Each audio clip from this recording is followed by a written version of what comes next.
open up the public hearings on the development. So Ms. Hart, would you be so kind and come forward and share your wisdom and knowledge with us?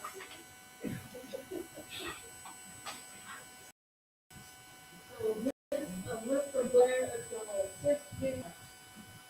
Okay, and there were also some folks standing in the back that we do have seats here, if you would like to come forward, you can have a seat over next to Mr. McCoy.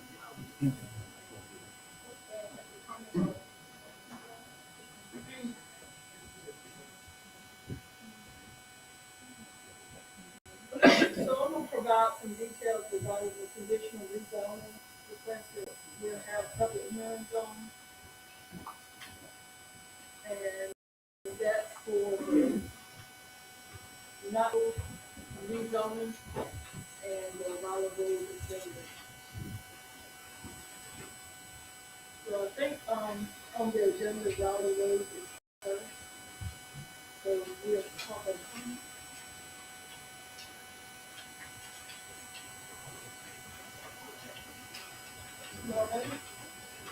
all right, so the current zoning for the property is RA, which is residential agriculture. The requested one is GR5 CD under the conservation development.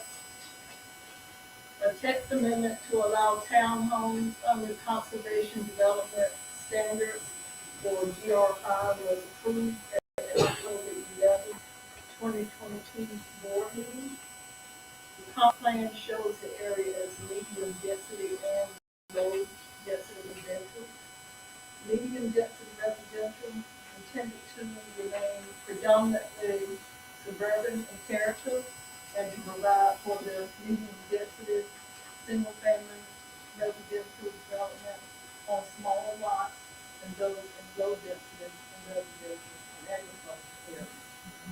Mixed residential uses may occur to support conservation of open space and natural resources, but should barely exceed a gross density of 4 units per acre. And for the Raleigh Road conditional use request, the proposed development is 2.49 units an acre. And that's the zoning map. And I know it's going to be hard to see, but it is in the green area, light shaded from residential agriculture. Here. And that's our comp plan to be adopted in April of this year. Let me see if I can find it. And the area under which the request is this block here, which is the yellow and the green.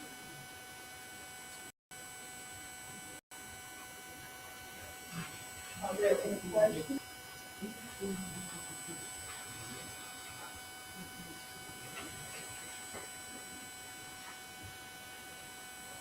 Ms. Hart, I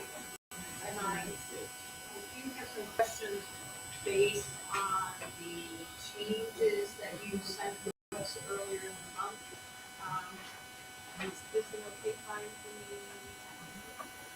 I think it'll be more appropriate to probably see the development and see those changes. Okay, great. As we get into further discussion. Thank you. Holly, questions from Ms. Hart on this? Okay.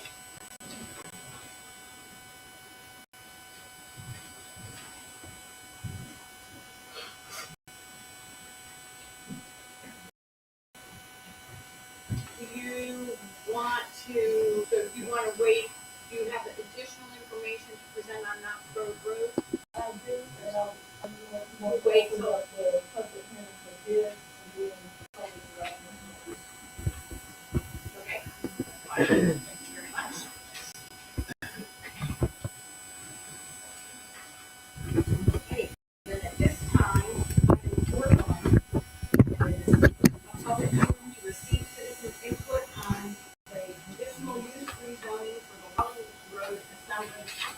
residential agriculture to general residential 5. Raleigh Road Assembly's requesting a zoning from RA residential agriculture to GR5 for 167 plus or minus acre tract of land to be developed to conservation standards. The developer is proposing 2.4 units per acre or 417 units, as you all have just heard. The planning board recommends that the rezoning request be approved. Support information document is labeled document 2023-Raleigh Road Assemblage Annexation. Annexation petition. There are multiple items in that annexation. Okay. So I now declare the public hearing open. Is there anyone in the section to our right that would like to come forward to speak on this issue?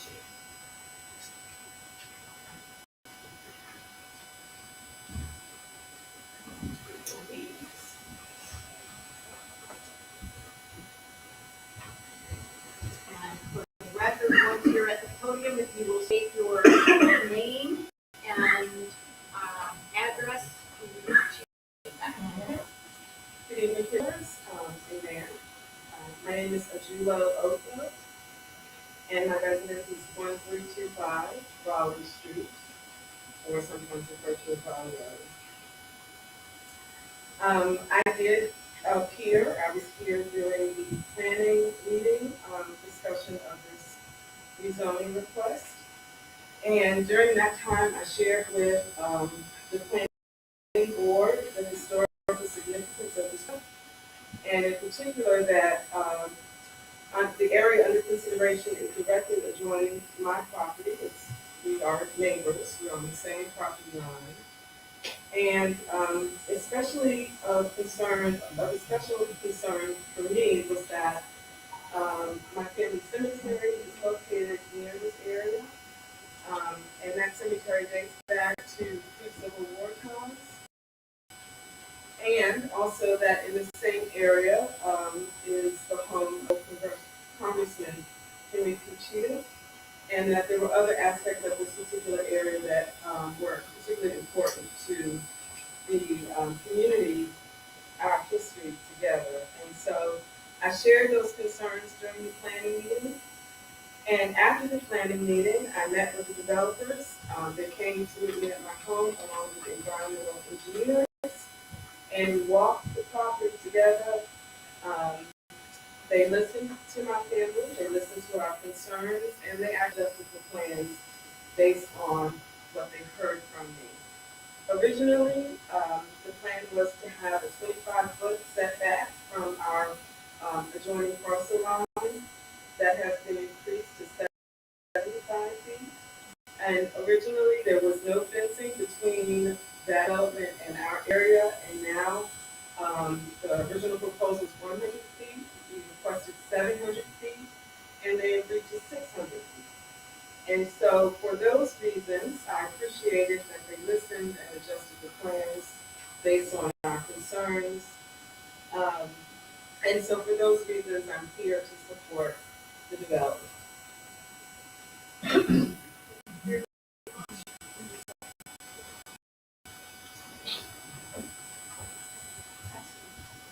Is there anyone else in this to our right that would like to come forward to speak on this issue? Is there anyone in the center section that would like to come forward to speak on this issue? Yes, please.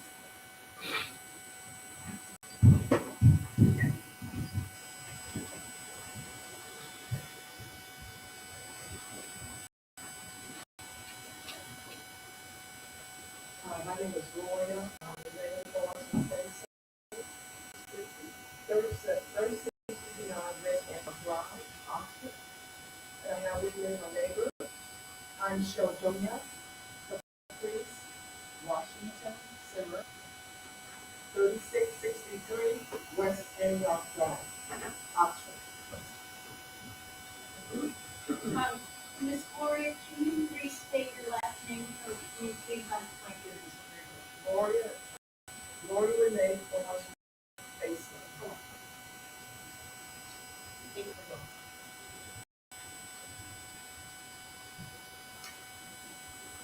my neighbor and our priest, come before you, to give you a little, background petition for our neighbors. Um, and for the things that before we were able to meet with the developer, um, and we did share our concerns. And some was made based on the direction from the last pay week, which we did speak at. We said we met again, at my house. However, by talking to neighbors and ourselves, we feel like we should have more consideration, based on the development as in reference to West Antioch Drive. If you know West Antioch Drive, and I have a petition on you, and then I'm probably gonna name people who actually have, a similar petition for each, and who, actually signed and who the address are, so you know who you're speaking for. If you know anything about West Antioch Drive, it is into the Antioch community.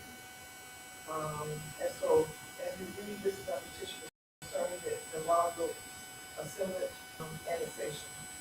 The Antioch community is a close-knit and cherished community in the suburbs of Oxford that thrived for decades due to its unique location and well-preserved single-family home layout being a viable option for working minority families when no other options were available. Presently, builders and realtors are seeking to construct numerous high-density homes near the roadway of West Antioch Drive. We, the concerned citizens of West Antioch Drive, seek to protect the character of our neighborhood and prevent any further encroachment due to proposed rezoning. There are some concerns in the proposed placement of many high-density homes near our roadway. Number one, upholding community. The Antioch community was established in the 1960s and early as a single-family home neighborhood. The layout of the community was designed to safeguard property value, preserve privacy, and ensure a family-friendly atmosphere for citizens. Allowing the proposed layout so close to our roadway with many factors that we have a roadway to undermine the integrity of our neighborhood, which predominantly has a 100-foot setback. Number two, preserving neighborhood aesthetics. The proposed layout near West Antioch Drive will alter the architectural landscape of current low-density housing near West Antioch Drive. In addition, high-density houses such as townhomes will create an area of short-term rentals. The potential negative impact is that short-term rentals could shift the existing community into a stable and transit area. Many residents have lived in their homes longer than half a century. Number three, maintaining property value. The addition of numerous high-density homes near our roadway could have a detrimental impact on property values. This could be due to potential overcrowding, increased noise levels, light pollution, and reduced privacy for existing homeowners. And the last, number four, traffic congestion concerns. Introducing high-density homes, options like townhomes so near to the roadway could inevitably lead to increased traffic congestion on West Antioch Drive that has limited road infrastructure capacity. This road is presently used as the main throughway into the Antioch community, consisting of hundreds of homes. With phase one of Raleigh Road annexation, starting with numerous high-density homes, this main entrance into the Antioch community potentially bottleneck traffic into and out of the neighborhood, comprising the safety of pedestrians and tourists playing outdoors. We seek to preserve our neighborhood for future generations, maintain a peaceful environment, alleviate traffic congestion concerns, safeguard traffic property values, and report responsible development practices.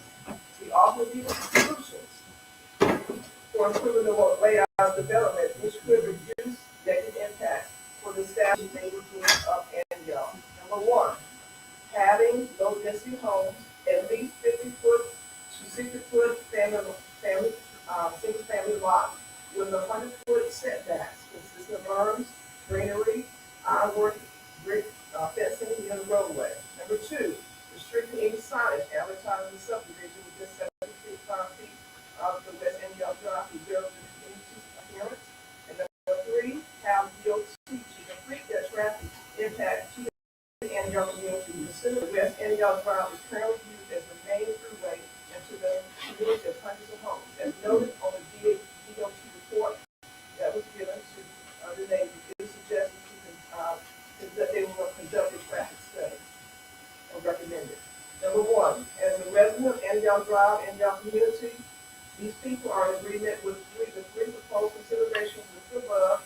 Number two, we disagree with the plans the developer has submitted to change the rezoning of West Annandale Drive.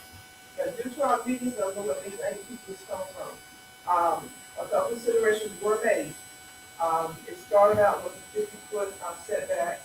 After a meeting, we put 60-foot setback. There were, if you look at plans, there were 30 townhomes that was within 50 to 100 foot of the roadway. They changed 15 of those townhomes to 40 foot single lots, which allow only 10 space between each home, narrowing the amount of numerous homes from 30 to 24, which we feel is still a lot of homes right near that roadway. Okay? And so those recommendations were offered to us, and so these are the residents who are in agreement with our recommendation, and we like to present to you. Do you need to read their names or their positions? Are you going to be giving us a copy of what you just read?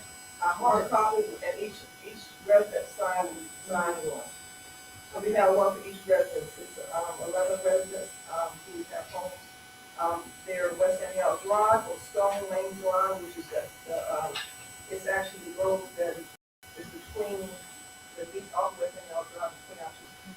I would suggest if it's okay, if there are only 11 residents, why don't you go ahead and read And those names? Okay. Elaine McGee Brooks, 3669 West York Drive.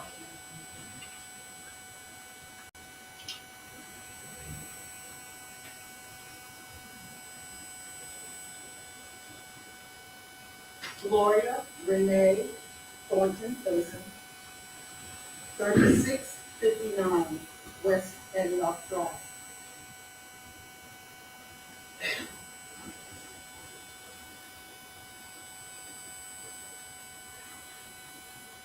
James Edward Hopgood, 5527 Stone Lane.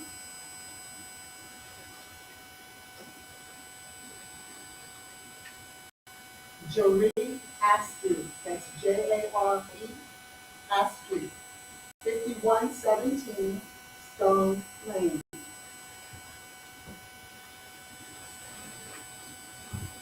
Dora B. Cruz, 5128 Stone Lane.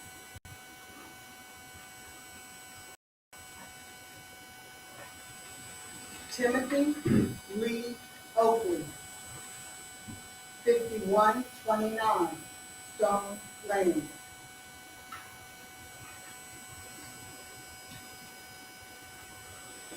Chase Boyd Clark and Christina, this is from Barkley, Urevna Alanika Clark.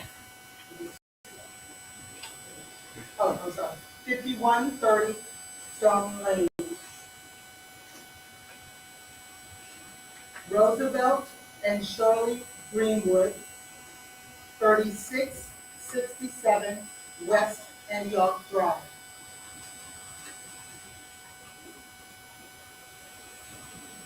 Bessie Lawrence McGee, 3675 West York.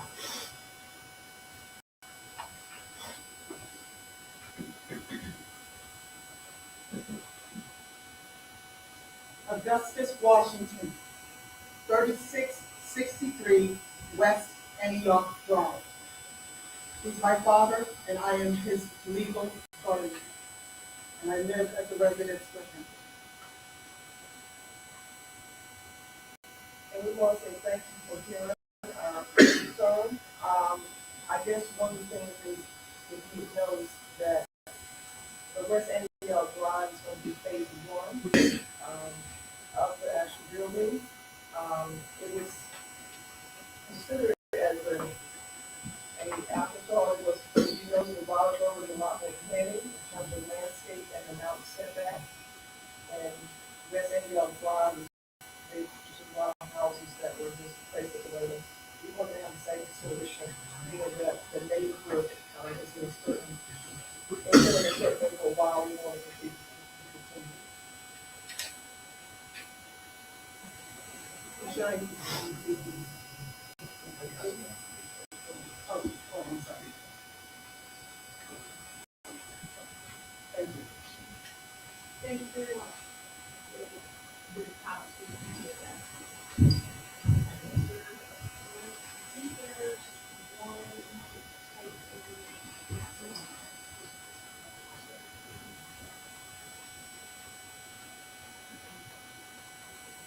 Each one has.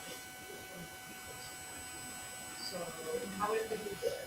How would we cancel out so the board members can track them and then we'll pass them so that Cindy can compile it. Does that work? So before the end of the meeting, we'll have in so that we have all the originals, but at least right now, board members can look. Yeah. Look through. Okay, while Commissioner Khan is distributing that commentary, is there anyone else from the center section that would like to come forward to speak? Yes, sir. As the applicant, do you want me to go last?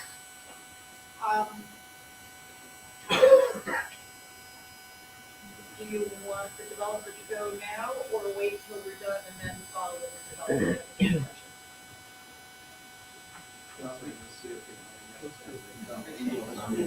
Okay, we'll do that, moving on.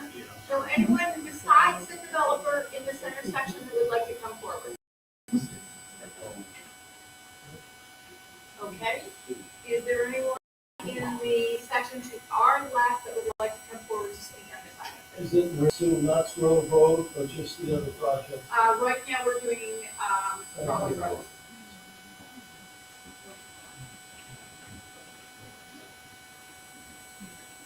Anybody related to Raleigh Road assemblage?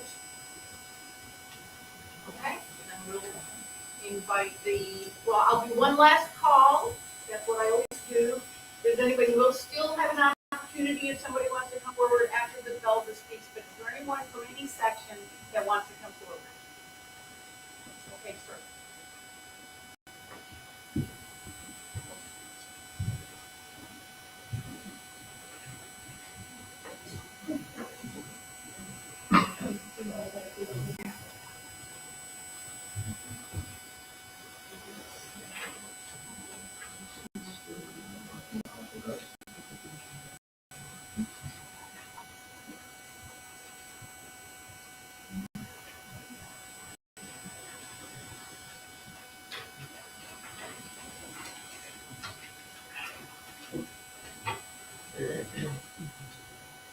Good evening, everyone. I'm Mayor Sheldon for the Board of Commissioners. We appreciate your time tonight. My name is Bob Zumwalt. I'm with PPG, and I'm here with Speak up, please. Sure. I'm here with Matthew Dennison, who represents the applicant, which is Oxford Land Project LLC. I'm just going to take a few minutes just to go through our project. As Cheryl mentioned, we're near the intersection with Raleigh Road and C-96, you can see the site there. You can figure out the okay. It's about 167.8 acres total, and the GR5 subdivision is what we're proposing. It's a 14 lot. Of that, 268 will be multiple sizes of detached single-family lots, and then 148 count. The density, as we mentioned, 2.49 units per acre. I would be served with public water and sewer if it was ultimately approved, and it would be annexed into the city limits of Oxford. This image represents our master plan. I'm just going to hit highlights to orient you. West Antioch is right at the top of your page. As I mentioned, three types of single-family home sizes with three different colors there. A mix of townhomes scattered also in this project. There's a large central recreation area with two of them actually, one located here and then this part of the project. And as part of the design and subdivision, we sought to incorporate a lot of open space, a lot of trails, things that would kind of draw the community together. So some significant things were the preservation of some historic or a really cool old chimney that was located right here among some champion trees. We're going to preserve the chimney and the large other trees around it and incorporate an amenity area in that location. We preserved a farm pond that sits on property and then bring it to trails. We've also preserved streams, the floodplain that runs through the middle of the site here, the large floodplain that runs through the site here. And we're incorporating stormwater controls in accordance with the city of Oxford's requirements, just given the stormwater pond. The bottom line was we wanted to create an open space community that would exceed the requirements of the conservation division. And so, just to give you a few highlights, the requirements of the conservation subdivision would have us providing about 50 acres of open space. This plan proposes 86.9 acres of open space. That's 36 acres more open space than required by the ordinance. Just to give you a sense of how much that is, a football field is about 1 acre. So this is 36 football fields more than is required. So it was important to us to make that a part of the community. In addition, there's active open space, more improved spaces, and what those spaces would have is a menu of items, things like preservation of the specimen trees, perhaps pollinator gardens, dog parks, amenity with a pool, shade structures, fire pits, playgrounds, grilling areas, benches and overlooks. We talked about the Frisbee golf course on the other side of the floodplain, and then just benches and overlooks. One of the things that we thought was important was to not go to the east of the floodplain. You notice all this land over here, we decided we're not going to cross that. We are going to cross this floodplain. So really what we're doing is just we're proposing a footbridge here that would get people across to be able to take advantage of just the open space side of the tree. All these drive lines here, trails that connect through and link up all the open space features. I believe over 200 trails that we're proposing. Finally, we did have a traffic study prepared by our traffic engineer, Salt Engineering, and they're here tonight. The traffic study was reviewed by the city of Oxford as well as DOT, and it was the recommendations were all incorporated into our plan. I'm not going to read them, but you can see this is the list of traffic improvements in general. Where you see the yellow dots, those are areas where there's intersection improvements or turn lane improvements. Up here at Raleigh Road and West Antioch is a new signal. With that, I'm going to turn it over to Matthew here for him to take us through the next piece. Madam Mayor, members of the board, my name is Matthew Danielson. Before we did our neighborhood meeting, we did a pre-application meeting with staff and I believe the interim town manager. And we asked what was important to the city. And one of the things that came back was conservation. So when we put our plan together, that's what we had in mind, was conservation.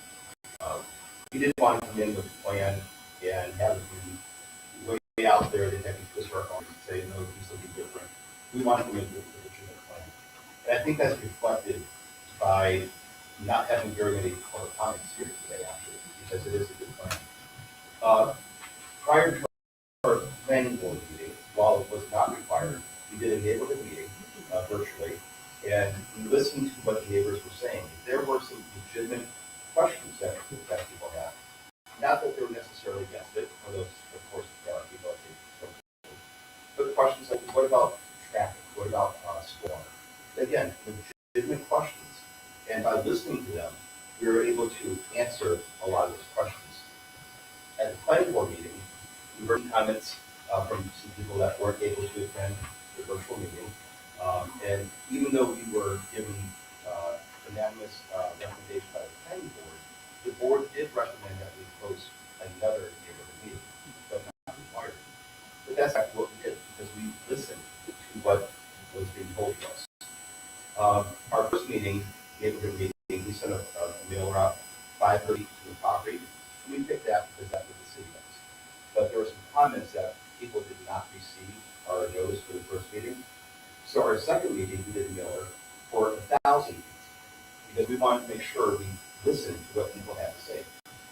And so from that neighborhood meeting,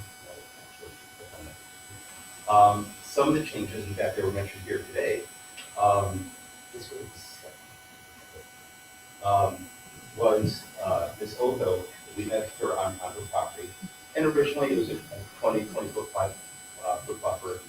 We walked the site. I grabbed onto the paper. We walked through the buffers, and after we saw 50 feet, it didn't feel quite large enough to protect her property, the cemetery. So going back to the drawing board, we have, you can see, about a 75-foot on average buffer. In a couple of areas, 50 feet, but 50 feet is still 2.5 times larger than 50. And a fence, we're going to put a fence along, a maintenance fence along the eastern portion of the property. And the idea with that is to put that very brush that I'm walking through and sticking in my pants. We're going to put that along the fence, so it's going to act as a natural barrier, so people won't fall onto our property. So we listened, and we were able to do what we could. And then during the meeting here, original plan was in fact 38 townhomes, 15 right there. And the first meeting, we listened and we changed, and we made it from 15 townhomes, and we reduced it by 40% down to 9 single-family homes. So we thought we did good, but then we had the opportunity to do with a couple of neighbors on site on their property, and they did ask us if we could possibly push back the hospital, and we did. From 50 feet, we pushed back to 60 feet, a 20% increase. In addition, we're going to build a 3 to 5 foot berm along the road. The entry monument is designed to be the model the model homes. We will try to incorporate the surrounding community, so we're part of the community. And I think there's one other thing we did here. And anyway, so we'll be doing a nice landscape monument up front. But the point is, these changes were made because we listened to what the community was saying. And if we want to be part of the community, listen to the community. And with that, that will conclude my presentation, and I'll listen to the board and answer any questions that you may have. Actually, one point regarding the petition, I do apologize. I think there were 3 points that were brought up in the petition. One was having the traffic impact analysis that is complete. That is completed. We have our Exalt group here that can answer any questions regarding the PIA. The second point was regarding the signs being 75 feet off. We will follow any sign ordinance enforced that the city of Oxford has. And then the last point is they would like larger lots. And again, just hearing it for the first time today, I haven't been able to really respond to it. But I think what the plan that we have here is a really good plan, and I look forward to hearing, listening to what you have to say.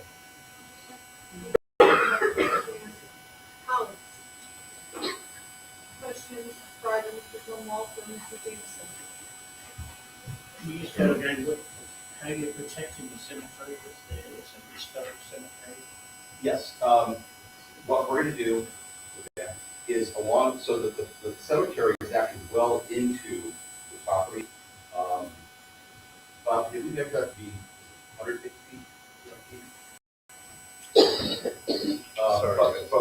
Building a fence along the property line, and it's going to be a low maintenance fence where the landscape will grow over it. so it would act as a real good buffer or a barrier. And in addition, we're doing 75 feet of open buffer space.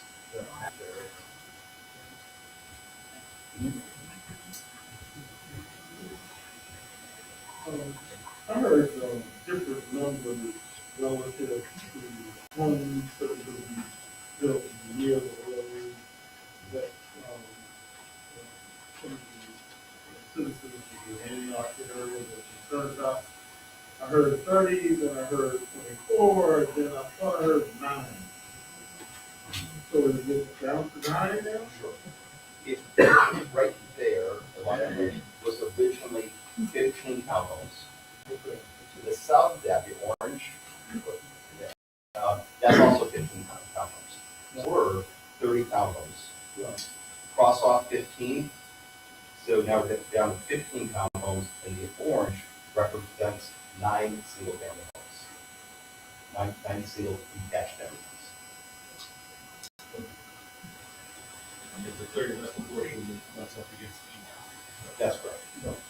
And by pushing the buffer 60 feet, when you include the rear yard setback required for a home, we are approximately 85 to 90 feet away from the road. And I know 100 foot was brought up. We're within 10, 12% of pushing that back.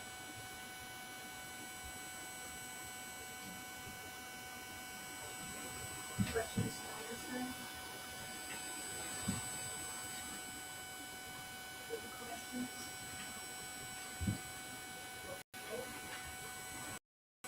Is there?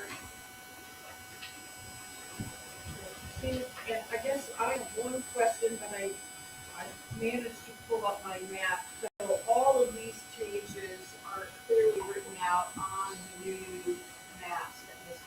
Hart had delivered to us, I believe, this last holiday. That is correct. Okay. That is correct. Excellent.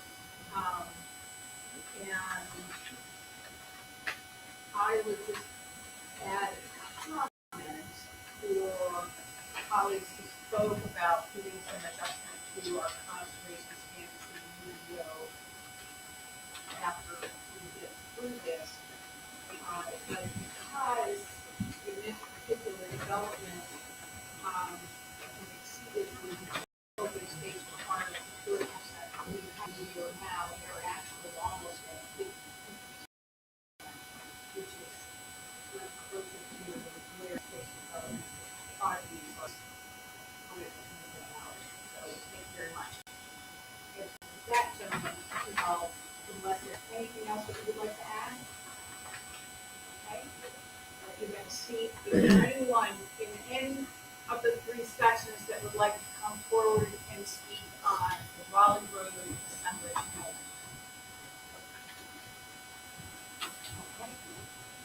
Then I'm going to declare the public hearing closed. And so I guess at this time we will ask,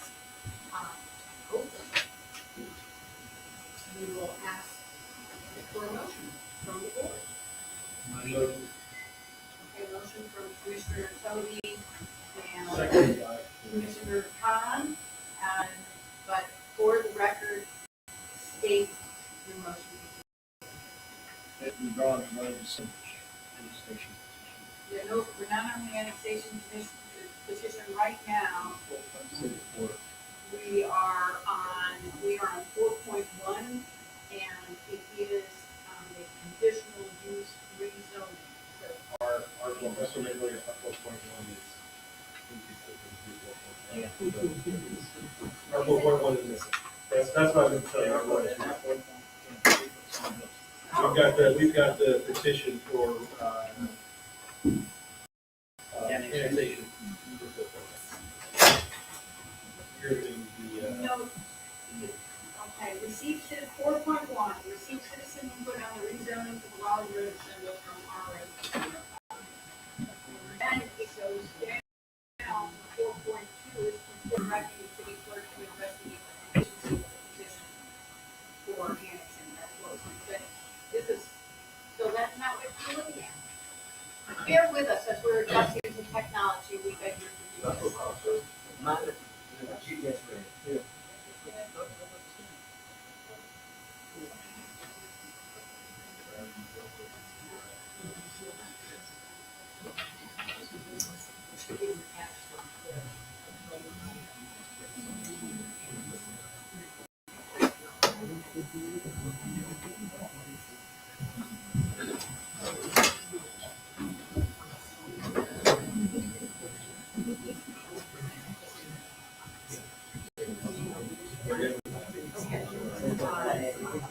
Okay, so there was a little omission in the agenda, which means that we're not at item 4.2, which is testing the sufficiency of the agenda. We're at 4.1A. So 4.1 is to do the public hearing, which we've done and closed. And 4.1A is to vote on the public hearing.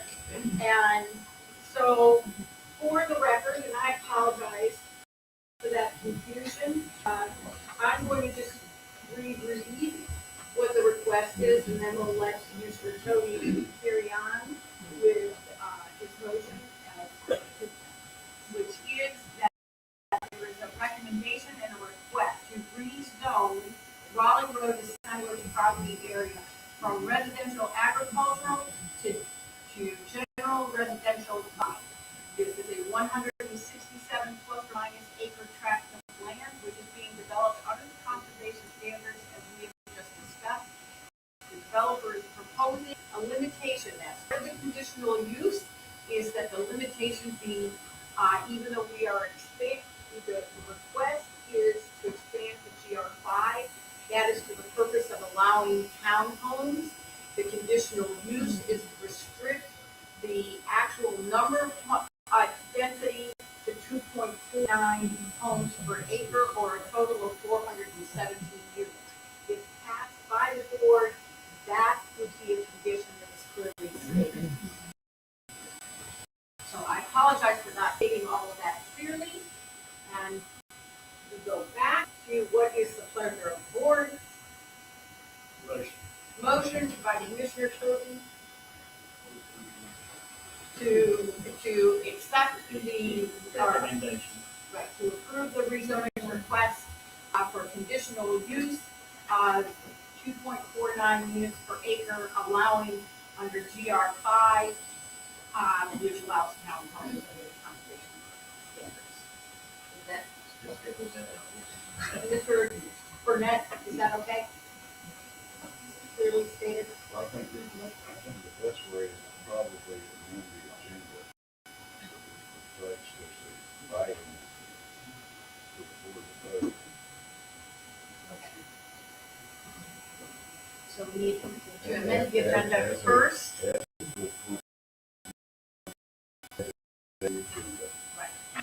Vote on that, and then vote to approve.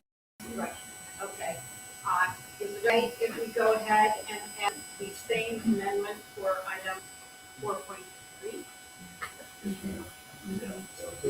Okay. So, thank you, Mr. Burnett.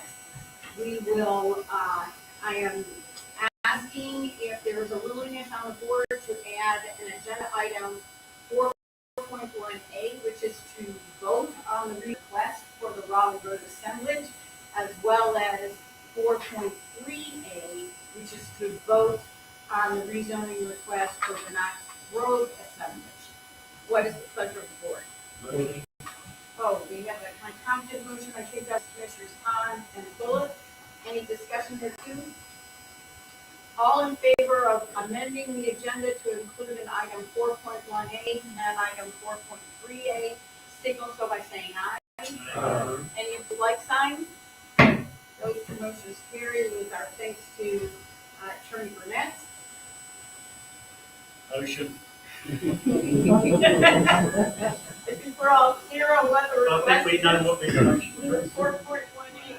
Is there any discussion on the Commissioner Toby's motion and seconded by Commissioner Khan? Is there any discussion on this motion to do a conditional use rezoning from RA to GR5 for Raleigh Road Assemblage? No discussion? All in favor, signal so by saying aye. Aye. Any opposed, like sign? That motion carries unanimously. Madam Mayor, Yes, and ma'am. they also, adopted consistency plan as well,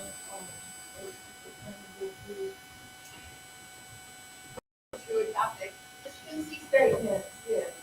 Okay. Mr. Burnett, do we have to adopt, add that as well? Okay. Colleagues, I ask if you are willing to add an item 4.1 to the agenda, which is to adopt a consistency statement that says, in essence, that the requested rezoning is consistent with the current land use plan as it stands at the moment. Will that work for you, Ms. Hart? Okay, Motion to add section 1.1B, we're as at, previously stated by the mayor. right, okay. So, all in favor of adding an item 4.1B is to adopt a consistency statement, signal so by saying aye. Aye. Any opposed, like sign? And that motion carries unanimously. We move down 4.1B, which is at the pleasure of the board to adopt a consistency statement, which Ms. Hart, I'm going to ask you to send out to everyone. That essentially says that the new zoning is not consistent with the current land use plan as that the city of Oxford has adopted. Is there a motion? Motion. Motion by Commissioner Khan. Any discussion? All in favor of the motion, signal so by saying aye. Aye. Any opposed, like sign? That motion carries unanimously as well.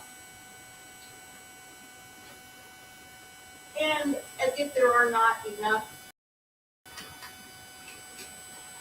of order and so on, you will note that we are still in the public hearing portion of our agenda, but we kind of strayed out of it with a few items because they were all linked together. So the next item, 4.2, is also not a public hearing item, but it is about this public hearing item, which is to consider directing the city clerk to investigate the sufficiency of the core annexation on the Raleigh Road Assemblies property. North Carolina General Statute 168-31C. Upon receipt of the petition, the municipal governing board shall cause the clerk of the municipality to investigate the sufficiency petition thereof and to certify the results of such investigation. Staff recommends directing the city clerk to investigate the sufficiency of the petition for annexation on the Raleigh Road Assemblies property. What is the pleasure of the board? Motion. Motion by Commissioner Bridges. Any discussion? All in favor of the motion, signal so by saying aye. Aye. Any opposed, like signs? That motion carries unanimously.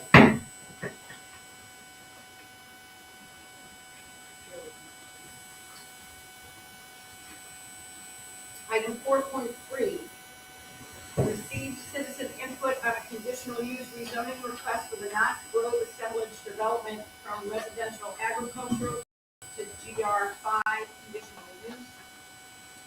Ms. Hart, would you like to come forward and, before we open the public hearing, do your presentation? Yes, and it'll be the same, pretty much, like the other.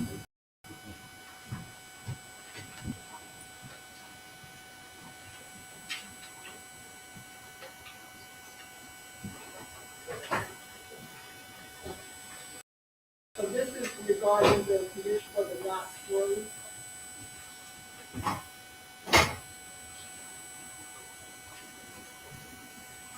So the current zoning for this is residential agriculture. The request zoning is GR5 conditional use under the conservation development standards. Again, a text amendment was made to allow townhomes under the conservation development standards for the GR5, which again was approved October 11, 2022. comp plan shows the area of medium density residential, which is intended to be more predominantly suburban in character and provide for the medium density single family residential unit on smaller lots than those that are in the low density and agriculture areas. Residential uses may occur to support the conservation of open space and natural resources, but should rarely exceed a gross density of 41 acres. And this proposed development is 3.23 units an acre. And it's hard to see from back here where this property is located.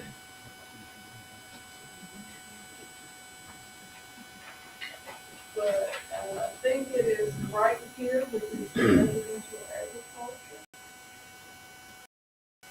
And the comp plan shows it, I think we're in this area, which is minimum density.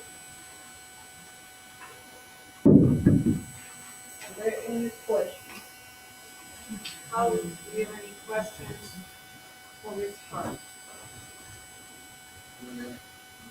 Okay. Thank you very much, Ms. Hart. So, we carry on forward. To reiterate, total acreage is, the request is to go from residential agricultural to GR5 conditional use. Total acreage is 261.59 acres at 5 dwelling units per acre. The developer is proposing a maximum of 3.23 units per acre as part of the conditional restriction, or a total of 836 units. The planning board recommends that the rezoning request be approved and that the development is consistent with the comprehensive plan. And you have support information in addition to what you just seen. You have the map that was delivered and attachment 2023-10-11, Knox Grove Master Plan Revisions.pdf, and Knox Grove Assemblage Conditional Rezoning from RA to GR5.pdf. This time, I will open the public hearing and inquire whether anyone who are right would like to come forward to speak on the Knox Grove Assemblage item. Is there anyone in the center section that would like to come forward to speak on the Knox Grove Assemblage item? Is there anyone in the section to our left that would like to come forward to speak? Yes, sir. And when you get to the podium, if you would please state your name for the record and your address.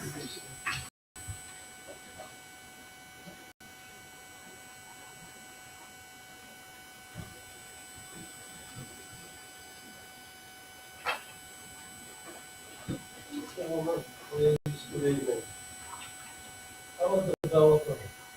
I've developed Can you several. please state your name and your, excuse me, sir? George Backer, B-A-K-K-E-R, And your address? 1200 Pine Ridge Road.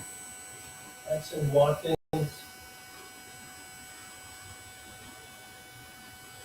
Thank you. You're welcome. The traffic that's going to happen because of approximately 1,500 homes is going to be devastating to the area. I checked with DOT and the non-committal. Developers are like any other thing. You got good ones, you got bad ones. There's no reflection on these gentlemen here. Once they even go back to Florida, we are stuck with the problem. 96 is going to be a hellhole. Probably going to have to spend money for traffic lights or even enlarge the road. My concern, I'm here because I took 37 petitions and I went along Fielding Knox Road. I got one lady, 7 people that had an interest in what's going on here. Everybody is very complacent And then after things are done, then you start to hear the complaining and the problems. You should have listened, you should have done this.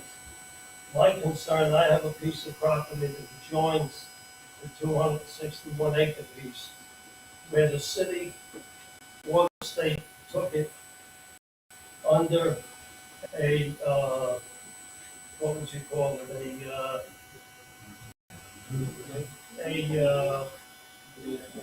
well, not eminent domain, but a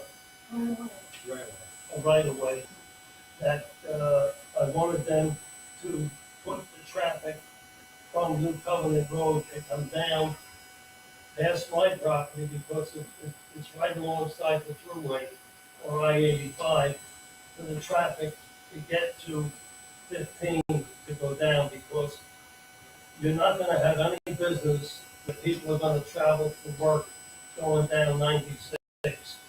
All of the traffic is gonna flow to 15 and it's gonna come down Knox Grove Road around 96 and either over to 85 or come down around Knox Grove Road. I understand that they took one of the exit roads, there were 3 roads leading onto Knox Grove Road, and the traffic is gonna come down past my property, which I have large equipment to try to get out onto that road, where if they come down right alongside the highway, they go right down to 15 to go to work, because that's where the majority of the work is going to be. I just received an article, it's called Construction Equipment Guide, I get it every 10 days. And they have here, I'm gonna pass it around, but I need it back. Construction full steam ahead on 200 million Raleigh Union Station project. So this area here is gonna explode. It's starting right now. And eventually, we're gonna have the problems that we're gonna be left with. So bear in mind, accidents and lawsuits, if it's not done right, you people are in, or we're gonna all pay for it, everybody that lives in this area. God forbid, people get hurt or killed because roads are not conducive to the amount of traffic that you have here. So, you gotta see what you wanna do, but, my piece, paying taxes on it, they have the right for it, and that road would come down. I went to the sheriff's department, left a business card, what you people have here, never even heard a phone call from the guy. I don't know if he's alive or dead. I've broken into twice already. Went to the sheriff's department, gave them who it was, where the stolen equipment was, nothing happened. I've been in law enforcement. It's a joke down here. I don't know what's going on. But, gentlemen, and I have petitions here signed, I'll give them to you. And I think there's a lady, Tina Law, somewhere here. Tina here? Tina has the petitions too. She's the only one out of 37 people that got off a rear end and went and got petition signed. I tried it, I couldn't get nothing done. It's like people are asleep here.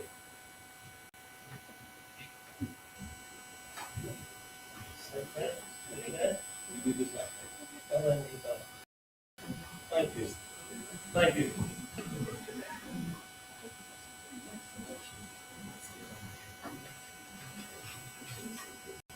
Is there anyone else in the second to our yes, sir? Yes, sir. At the podium, if you would be so kind and state your name and your address for the record. Facial events, 123 South Street Road, Fremont. It was in 1991 that we started the church in Northern Park, and Grandpa. We have a group there, so being the group on the Knox Road, I take exception to the previous gentleman who said nobody cares, which we do care. It's a church. Our church has been there since 2008. We named it Cornerstone Christian Community Church because, one, we wanted to be a part of the community. We were not there to tailor people comfortably here how can we be a better citizen, help our community, emotionally, spiritually, whatever. We've been doing that since 1991. So it's either progression, retrogression. I see this as progression. I work with people every day that need help. And we have to have some trust, show the people here to make sure that progression is done. And I've got a feeling that it's being done well with consideration. And so, as a church, if we can be there, just one person that need our help, need our assistance, we can be there. That's what we're doing. So we do. I think so. Thank you very much, Mr. Ross. Is there anyone else for the section to our left? Is there anyone in any of the sections, regardless of geography, that would like to come forward? Yeah, do you want to hear from us again? I think if you have, only if you, well, this is a different, do you have additional information to present on this? We'll be very quick. Yeah, just a little. You know, go over the changes and commentary. Okay, we'll just go. That's fine.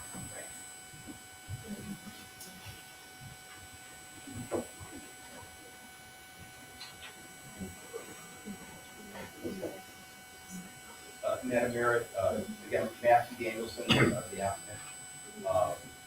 I will not be moving down forward. I moved to North Carolina south through North Carolina as well.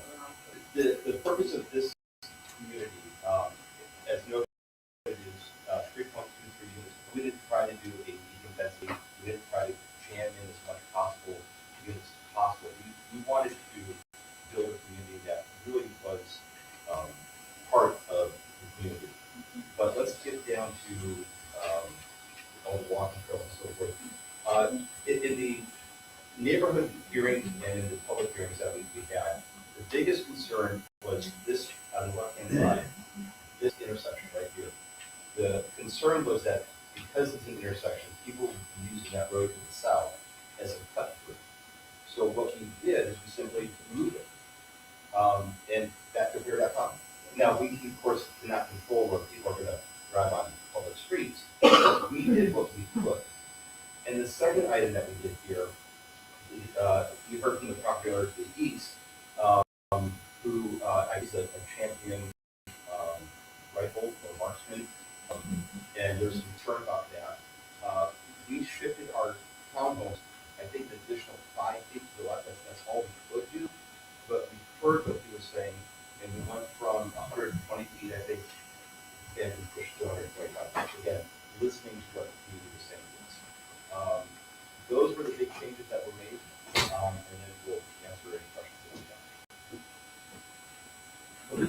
have. You're moving that from 125 up to 150.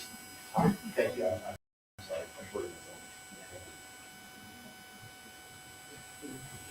So that, can I just, Mr. Bridges, I just want to follow up on that. So in the map, it didn't look clear that it was, we got that change from Ms. Hart, but on the map, it doesn't really appear any larger, and is it specified on the map?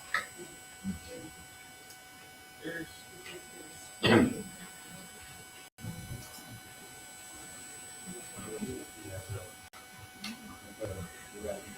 Okay, so now it's a change. Right.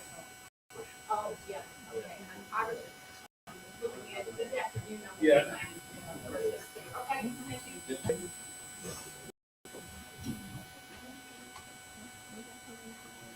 Colleagues, any, no, Commissioner Bridges, you had a question? Yes, please, gentlemen.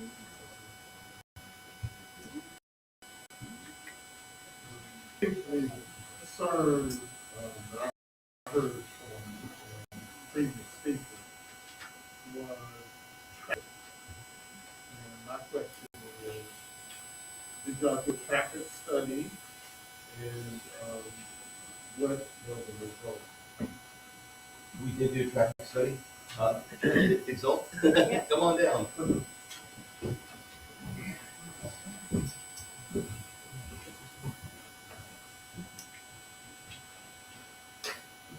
evening, my name is Brittany Chase with Adult Engineering, 304 F West Millbrook Road in Raleigh. We do a traffic study, we work closely with the city DOT. We took a look at the intersections for this development. And as shown on this figure, again, the yellow circles denote where turn lane improvements are going to be constructed.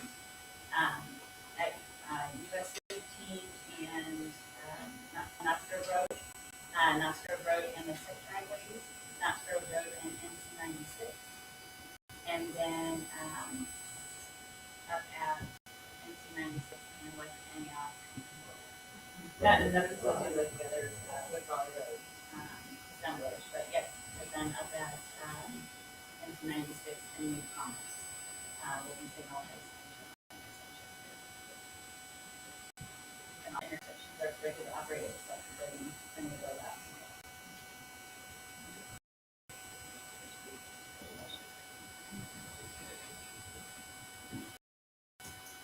I have a question, but not before my colleagues can have an idea. Any questions regarding the traffic? And so, okay, as a result of that study, should the gentleman with Chairman spoke to the add on, should he have concerns about us being sued because of increased density and some traffic problems with The traffic study component satisfies that responsible development is in place to mitigate impact to site.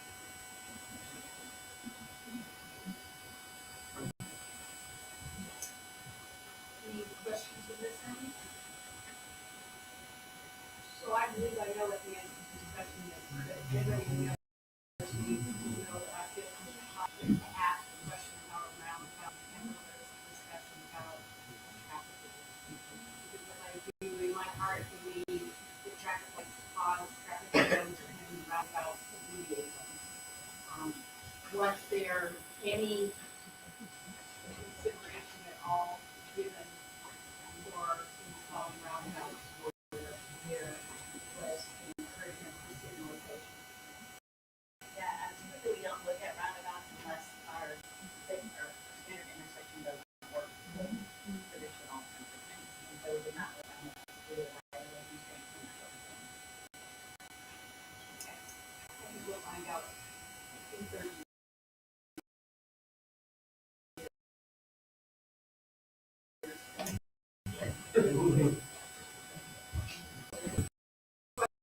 While they standing there. My name is James Gillis. Consider that the mobile home road, did you consider tram road with big equipment for the people coming to buying a home? Did you think about them that don't know how to drive? We do have very conservative settings that we use in our models to account for different driver types. We also do account for heavy vehicles that were captured in the traffic. Somebody took a DS up and throwed it on top of my tractor before, but that didn't count for nothing. Clayton Homes. Yes. If we're gonna have a public meeting, the code talk or.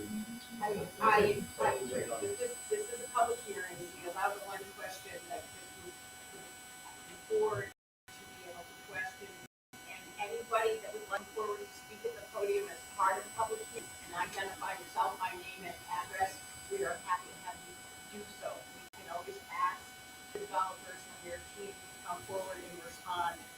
After that, if questions come up, that you can just respond that at this time, Holly, Brian, Dave, do you have any further questions?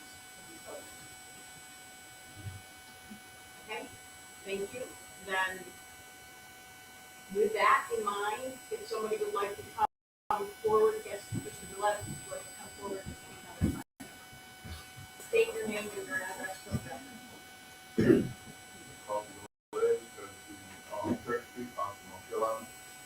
I just want to point out on, as far as the, traffic, study that you did, you might want to consider reevaluating Fairport Road coming on to, NC 96, because of that curve and stuff that's right there, and to the angle of that road, it does make it difficult for people to get in and out right now from time to time. So it's just only imagine with, compounding traffic.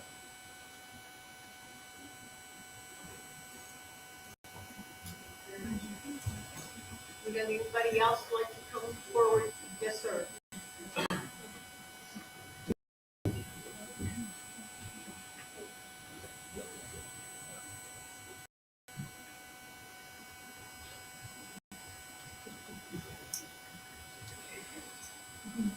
You can try to state your name and address for the record.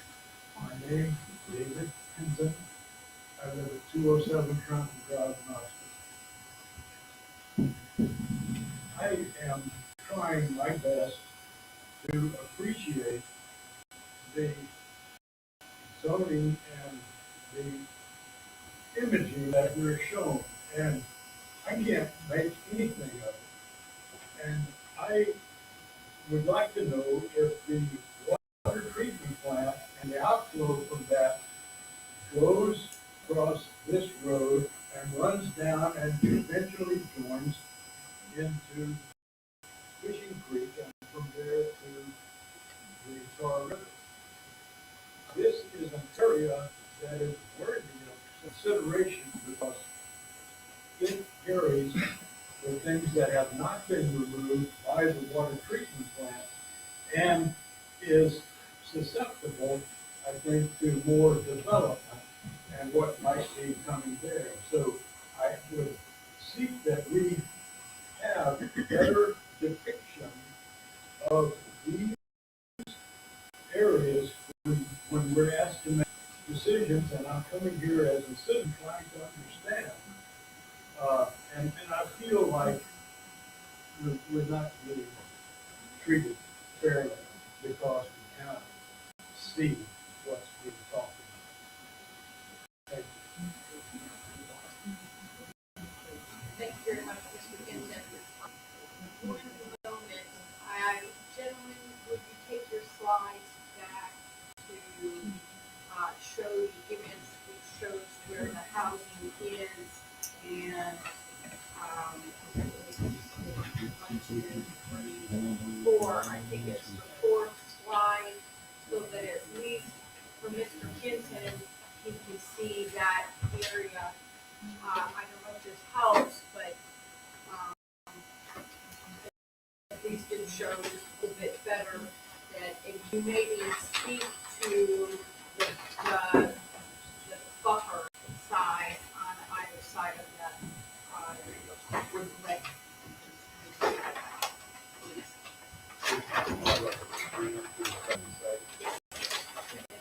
Mr. Hinton, is that what you're referring to? No, Oh, you were not. I apologize. it's on the Crawford Nuts.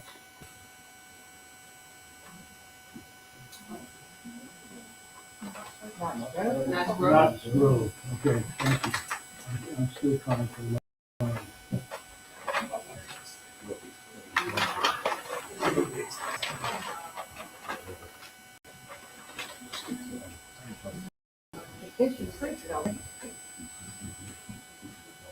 You believe this street, the cuts through this is what leads from the,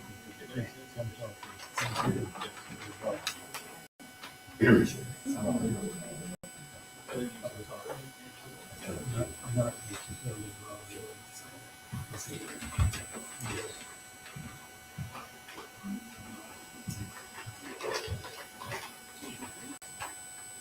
we have a sense of what we're referring to?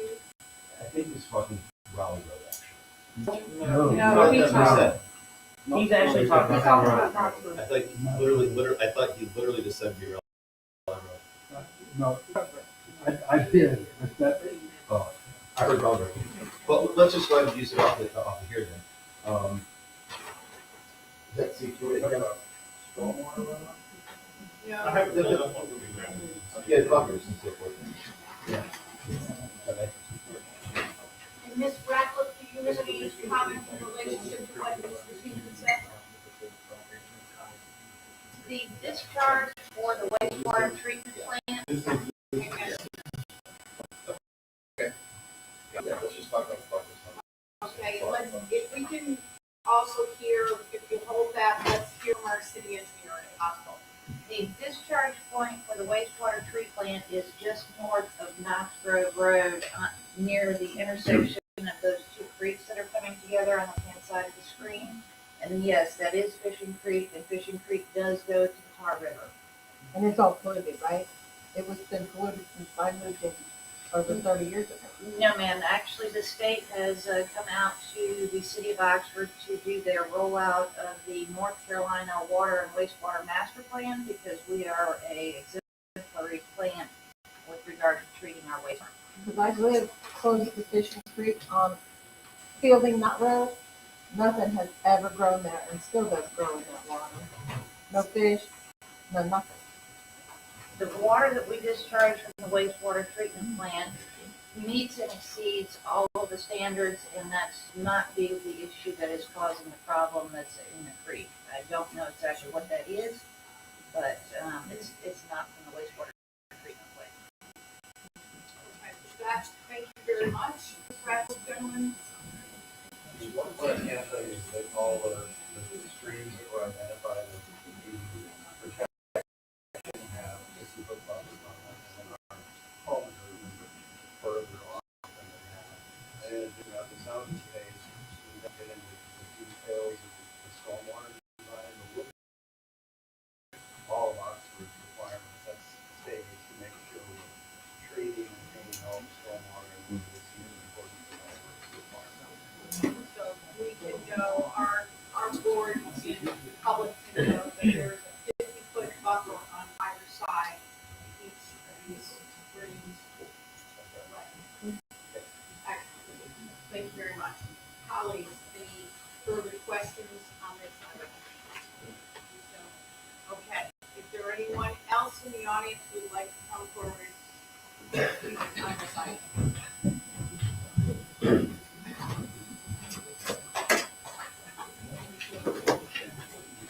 Me again, the For Clayton the record, Homes, please state your name. George Thacker, and your address. 1200 Pine Ridge Road, Watkins.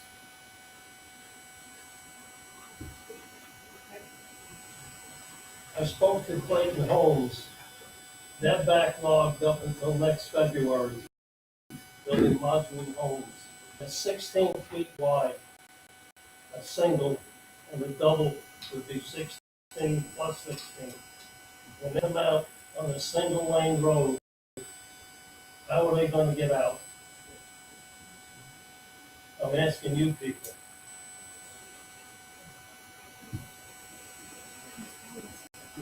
Think about it.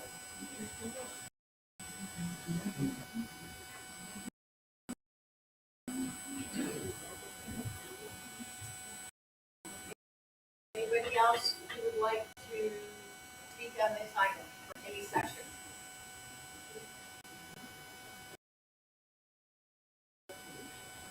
With that, I would like to declare the public hearing.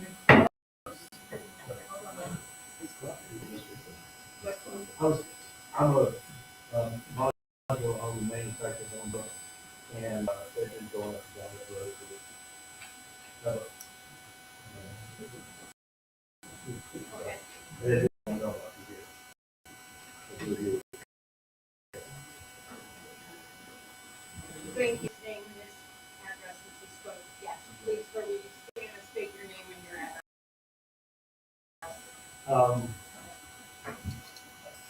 I have a property on New Commerce Drive, 701 New Commerce Drive, which is right in front of it.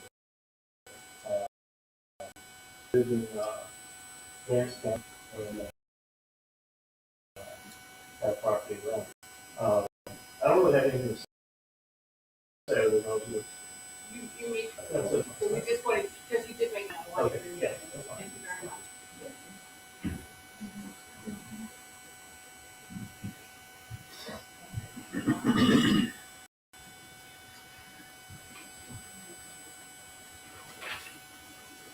Okay, so proceeding to item 4.3A,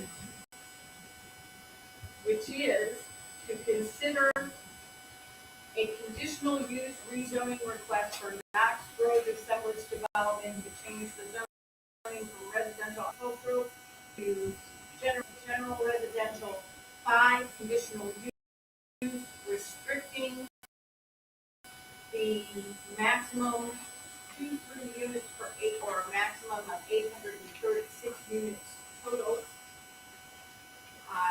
What is the pleasure of the board? Motion.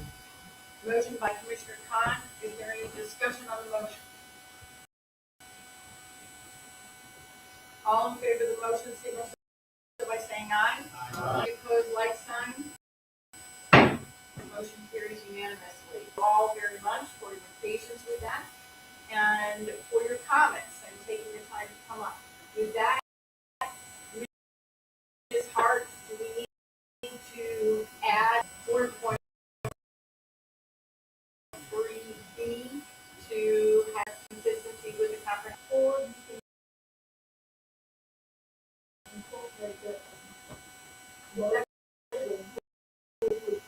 Commissioner Khan? Yes, it is. Perfect. So we have a motion to accept the zoning change of conditional use and along with a consistency with the comprehensive land use statement, the land use plan statement, and that is approved unanimously. Thank you very much. And move to point 4, which is to consider directing the clerk to investigate the sufficiency of the petition for annexation, which is required by North Carolina General Statute 168:31, paragraph C. Upon receipt of the petition for annexation, the municipal board shall cause the clerk of the municipality to investigate the sufficiency of the petition thereof and to certify the results of the investigation.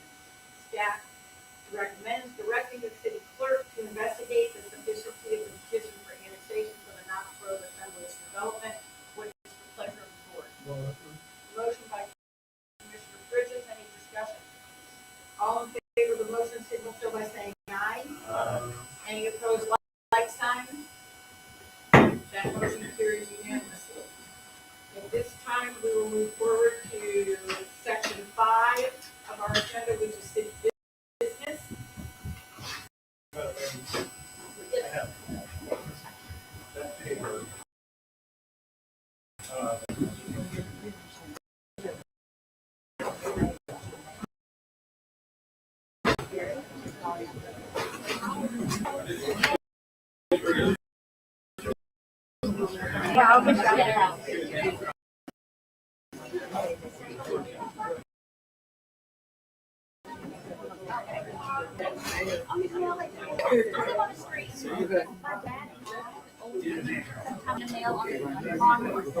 Oh, no, I'm not on the road.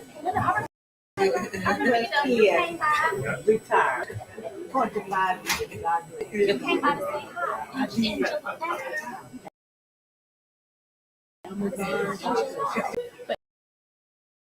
It was good. And tell me when I see I love that. Man, when you first met. As soon as I stopped being mad with that. No, you're not mad, man.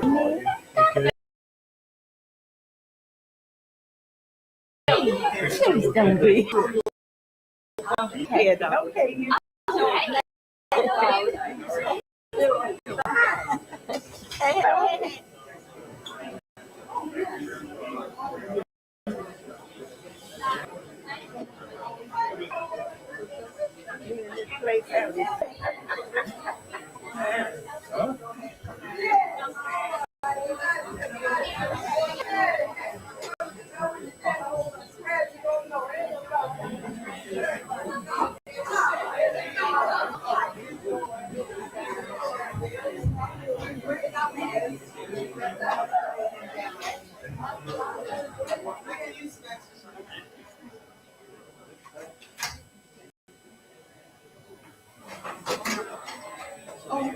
Great,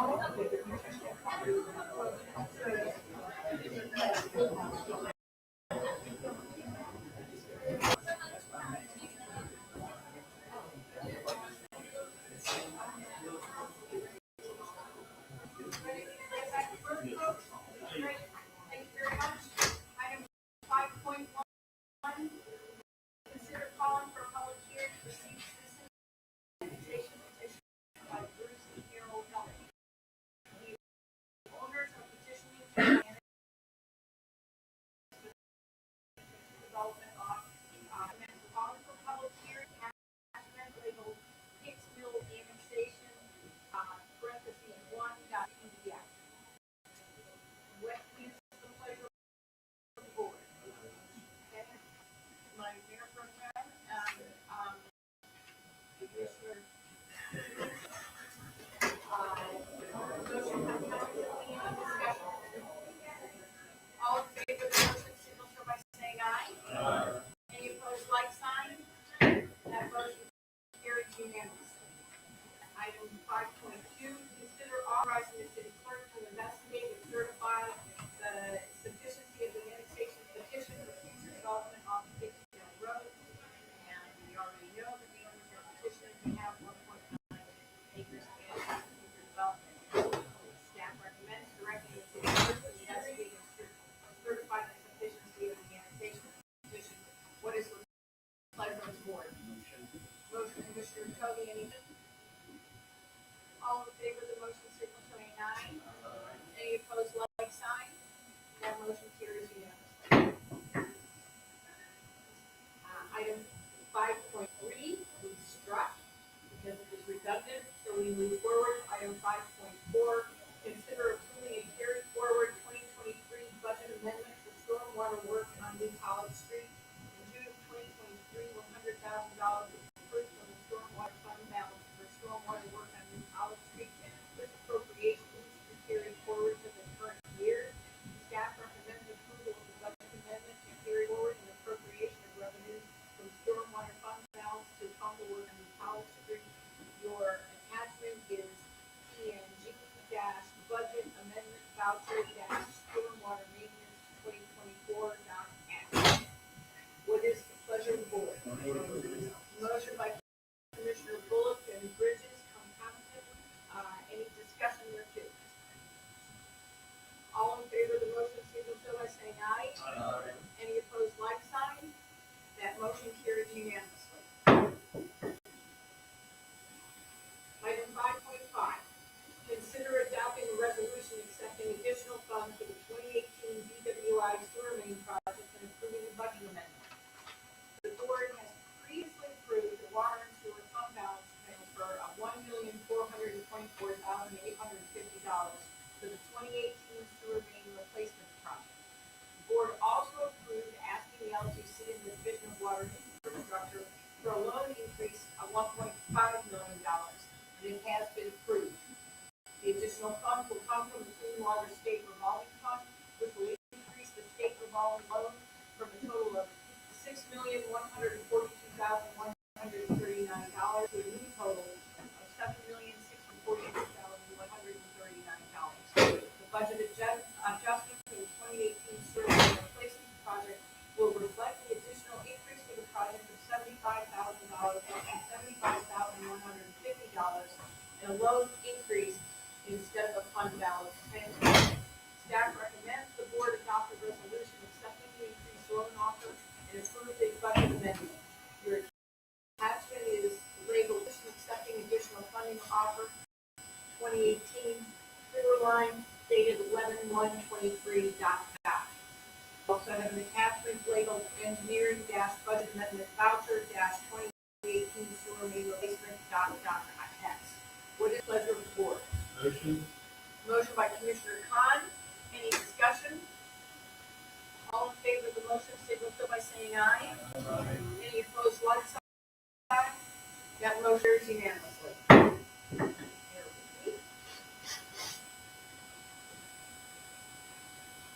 Consider item 5.6. Consider adopting a resolution accepting the FEMA BRIC grant funding for flood vulnerability study. Federal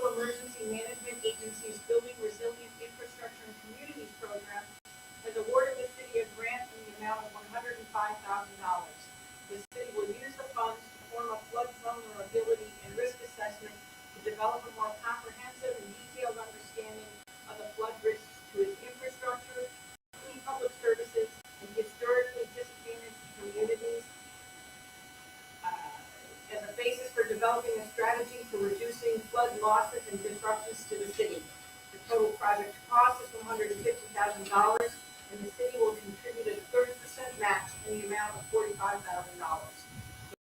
The resolution also authorizes Amy L. Ratcliffe, subrecipient authorized representative SAR in the original application, and W. Brent Taylor to act as agents on behalf of the city.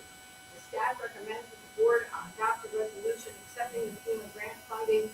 Your attachment is labeled Resolution Accepting FEMA BRIC funds 11-2-23. What is the pleasure of the board? Motion. Motion by Commissioners Bridges, and then we'll call the board. Discussion on the motion? Yes, ma'am.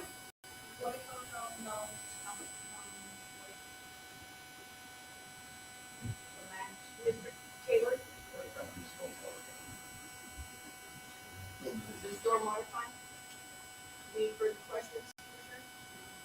Okay, questions from anybody else? Okay, all in favor of, excuse me? Sorry, I'm really talking to myself, but I didn't just say that in the, that's not done.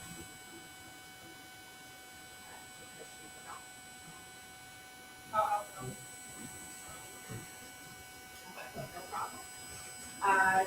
All in favor of the motion, signal so by saying aye. Aye. Any opposed, like sign? Motion carries unanimously. We move to item 5.7. Consider authorizing the city manager to enter into a Wi-Fi zone agreement with Open Broadband. The downtown businesses have expressed a desire to have a free Wi-Fi zone in the downtown district. This will allow people to use their phones, tablets, and laptops for free in the outside area. Some points on the agreement are being finalized and were sent to the board when they were done, and as you recall, the city manager emailed them the other day, and in essence, and I'm going to ask for the record if you would restate in case I would the crux of the rewording that you sent the board. The gist of it is, if we have reason for cause or correcting deficiencies, terminate the agreement. That cause would allow us to do that before the minimum 3-year contract time, 50-day notice. Okay. Staff recommends authorizing the manager to enter into the agreement, and you have the attachment labeled Wi-Fi zone downtown. And I would also remind the board and state for those here, there was an email from Don Fick to the board.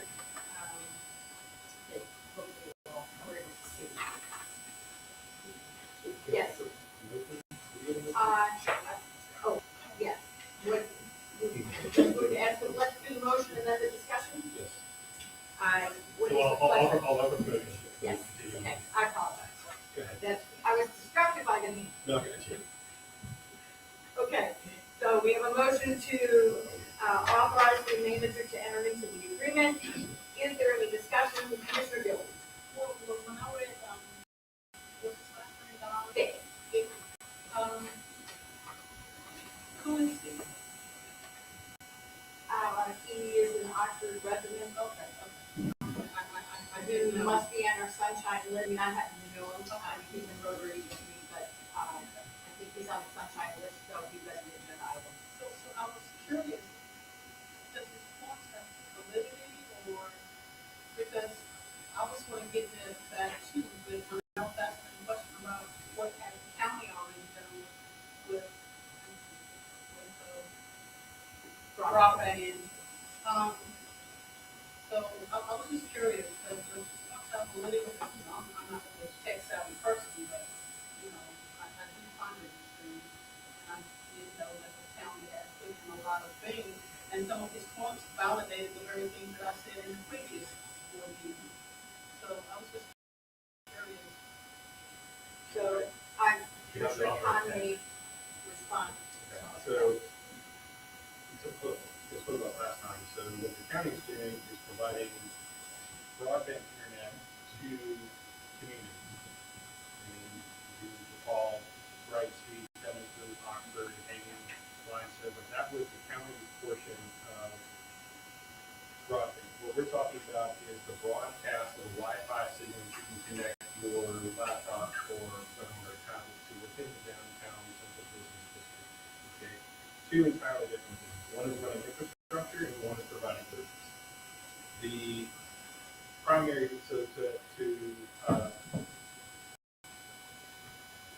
Don Corpus, things are fairly ubiquitous now in terms of having cell phone coverage and so forth. Where it comes in, it can be helpful for the businesses downtown during festivals and events. The cell phone networks become overburdened, and you're not able to probably a very hot sauce trying using a cell phone signal to run a credit card reader like vendors do. They don't work.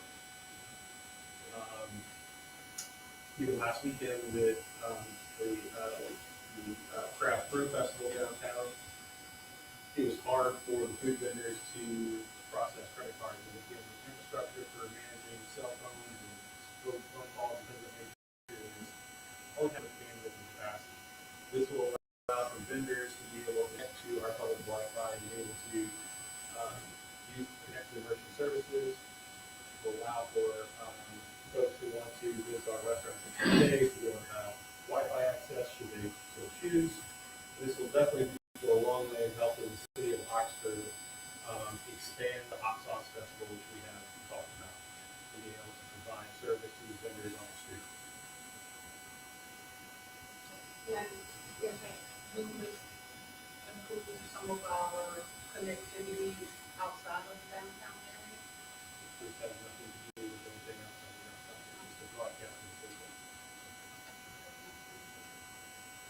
So it's just a signal that's broadcast, just like in your house. If you have Wi-Fi on, it's just a signal broadcast certain geographical regions. So it will not have it's not for the rest of the city of Oxford, it's just something that's happening in the downtown district.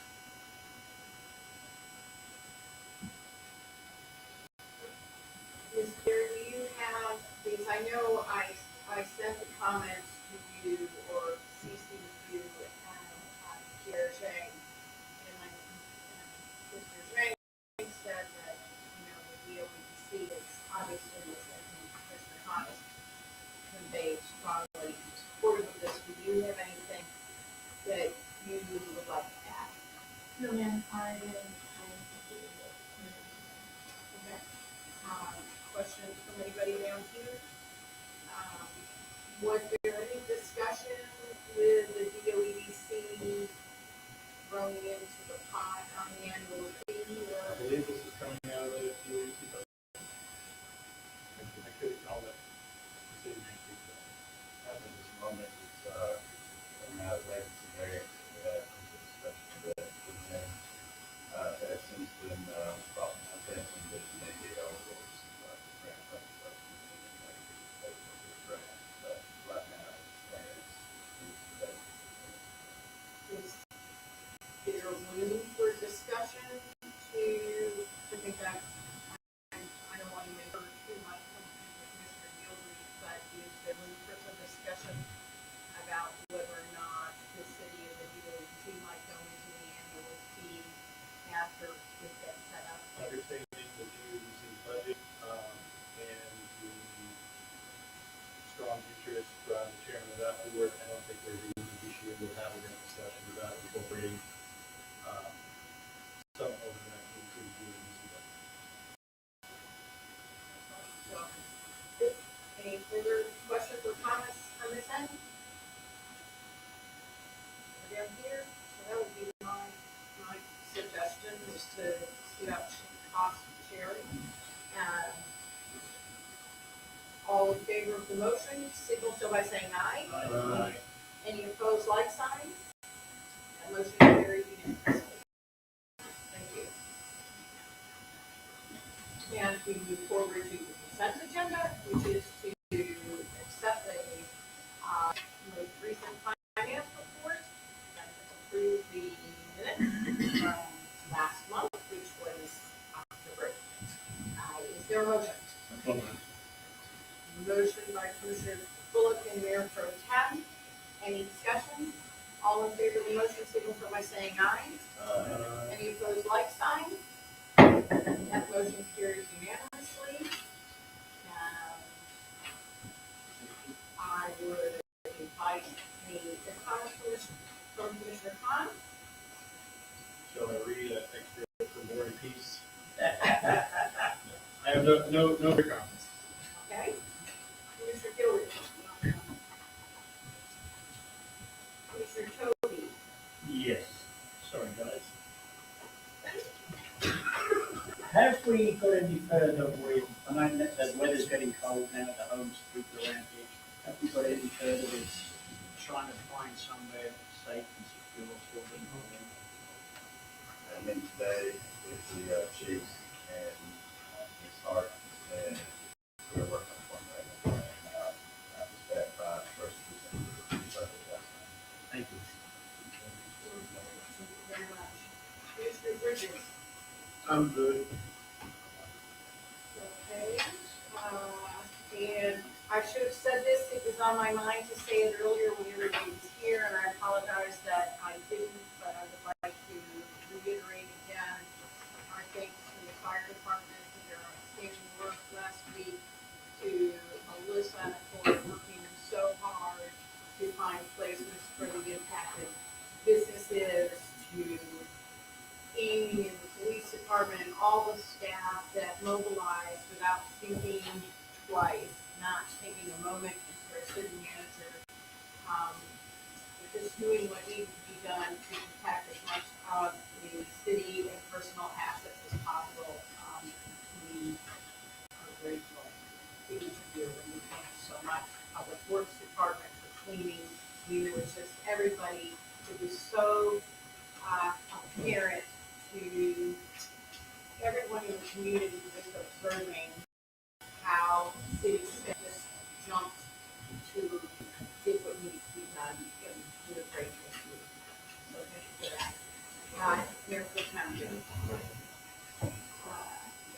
Commissioner Boyle. Just thank you to the mayor and the commissioners for raising our Veterans Day service. That meant a lot to see your support. So we appreciate you were holding it. It was a great event, it was a great speaker, and we really appreciate the work that you and folks put into it. It's really great. Commissioner Lumpkins. I think everybody took time. So I do want to, I don't think you can I'm so sorry. I'm so sorry. I just wanted to say, just wanted to make sure everybody's aware and say thank you to all of our state representatives who secured all the funding that we got recently. As we $500,000 from the General Assembly to the Oxford Airport. For your growth and development, so it's a big deal. It is a big deal. And then $10 million to the water plant, absolutely. Thank you, and thank you for representing us on that authority and for being able to attend that photo op and give our thanks and praise to you. Thank you for that. Mr. Taylor. I don't have anything. Mr. Burnett. Well, Okay. So, I'm having you have at your seats, that we are helping, we are hosting a food drive that started on November 1st and runs through November 15th, to bring joy to families in need. And we are dropping the food off here. What's needed most of all is rice, pasta, canned foods, canned vegetables, snacks, cereal, peanut butter, baby food, and more. And we can drop it off here, and it will be distributed through the health center. It will be to Oxford residents. Do we know that, Sabrina? I'm not sure. No. Okay. Elizabeth, do you have anything to add?